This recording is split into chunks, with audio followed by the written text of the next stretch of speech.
Bago-bago natapon, no? Charge. Pag-experience. Charge to experience. Itinuro ko lang kung paano gawin. Ayan, para kahit wala ako is kaya niyang gawin yung ating produktong Only Pops Food Mix by Hamid Warp. Bali, ayan po yung ating produkto. Bali, pag natapos haluin is i-repack na po.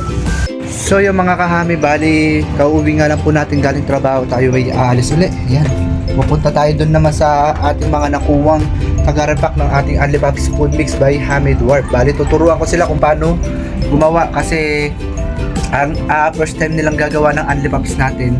Dati ako talaga yung nagtitimpla, ngayon ituturo ko sa kanila para sila na rin yung magtitimpla at magre-repack. Bali, kukuha na rin tayo ng kusot. Ayun, gusto na yung ating kusot. Bali, sila rin yung nagre-repack ng ating mga kusot, kaya let's go, samahan nyo ako.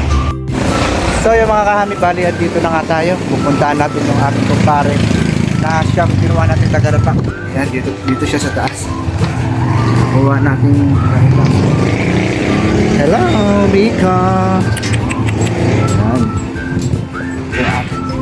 Ayan. Ano na balita?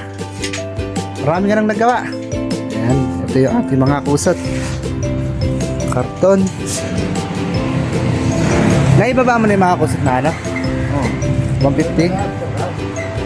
Bali kusot pa lang. Ayan, dito yung ating mga food mix, hindi pa natin nagagawa. Bali, ituturo natin sa ating kumpare kung paano itimpla yung mga food mix. Bali, siya yung nagtatakal ng ating mga kusot na paninda. Bali, ito po, ang dami niya lang natakal. Bali, andun yung iba sa baba, naibaba niya na raw yung mga kusot na natakal niya.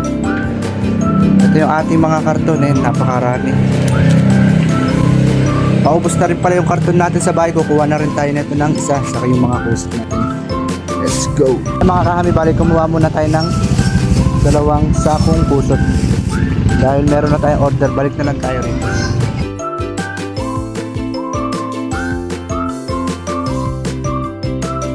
So yung mga kahami, balik, kababalik lang natin, kumuha nga tayo ng charger. Baka yung ating timbangan is baka malobat. Ayan, marami-rami na po yung ating kusot. Ano, game na, magtatakal na tayo.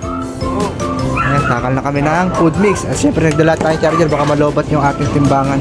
So yung mga kahami, bali tinuro nga lang po natin sa ating kumpare. Ayan, yung tamang sukat at timbang ng ating produktong Only Pops Food Mix by Hamid Warp. Ayan po, bali siya na nga po yung naghahalo.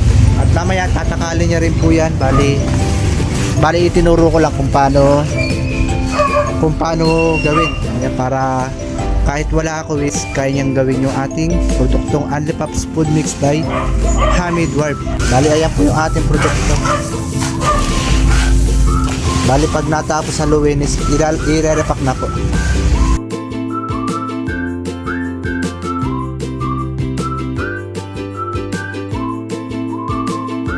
Bali, ito yung ating 1.5 kg. Nakarami. Tapos, ayan, may mga sticker na yun. Ito, may mga sticker pa na.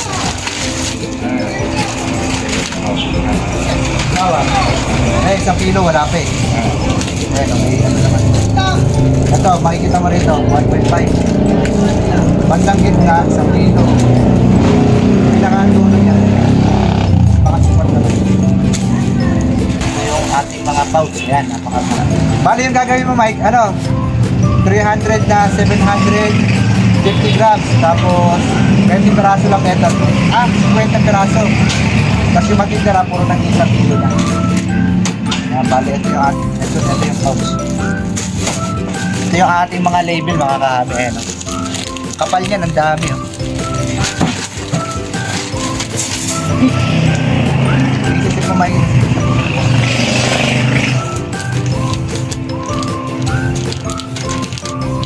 bago-bago natapon, no? Charge.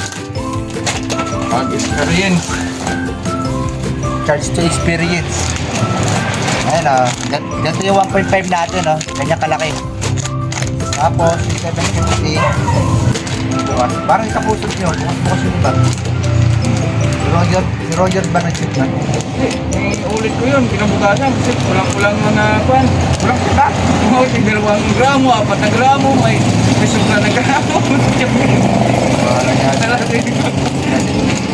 Ang linggo, isa-isa ko pa yung sityon. Namin ni Roger.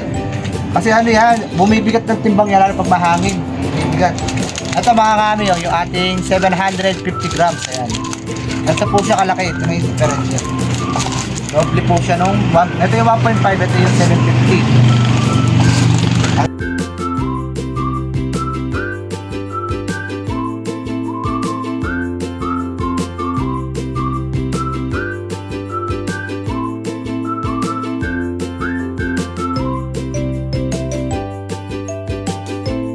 Yan mga kami, ito yung ating 1 kilo. Yan, ito yung ating 750 grams. At ito naman yung ating 1.5, ayan. Bale, ito yung ating mga sample, ayan. Ito yung ano, small, medium, sa large, po. Ganyan po siya kadami. Bale, ito 750 grams. Ito naman po yung ating 1 kilo. At yung ating 1.5. Bali kapag bumili ka nga pala nito mga kahami, ito may libre na siyang scooper, ayan po. May mga scooper na kasama na naka ano diyan. At saka may feeding gate na po. Naka-indicate naman sa feeding gate kung paano niyo po ipapakain ito sa inyong mga alagang hamster. Basta pag dwarf po ang iyong alaga, ito ay kalahating scoop lang sa isang araw. At kung Syrian hamster naman, Gerbil or rat is 1 scoop. Bali 1 scoop naman po ang itataka niyo sa kanila. Pauwi na sana tayo. Nakalimutan ko yung aking mga ipis.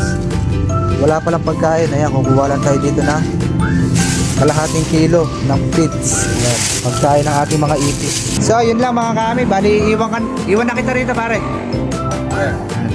Thank you sa pagre-repack ng ating produkto. Ayan, yun lang po mga kahami. Happy hami keeping po sa ating lahat. Bali, iiwan ko na yung aking kumpare dito dahil naituro na natin sa kanya yung mga dapat gawin. Ayan po yung ating mga sticker. Let's go!